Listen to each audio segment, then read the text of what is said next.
জজের যদি political agenda থাকে, যেমন অভিজিৎ গঙ্গোপাধ্যায় ছিলেন মাননীয় বিচারপতি, সেই পলিটিক্যাল এজেন্ডা নিয়ে যখন তিনি তখন বিচার করেন, তখন বিচার ব্যবস্থায় ফল্টি হয়ে যায়, সেটা দেখাই যাচ্ছে, আজকে সেটা দেখা যাচ্ছে এবং ফল্টি হয়েছে।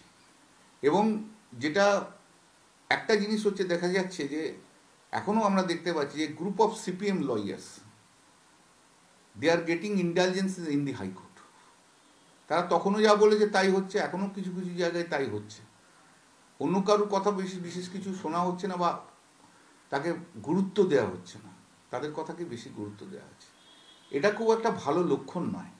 বিচার ব্যবস্থায় বিচার যারা করবেন তারা সমস্ত কিছু রাজনীতির ঊর্ধ্বে উঠে, যা নিজস্ব বায়াসনেসের ঊর্ধ্বে উঠে তাদেরকে করতে হবে, নিজস্ব পারসেপশনের ঊর্ধ্বে উঠে তাদেরকে বিচার করতে হবে।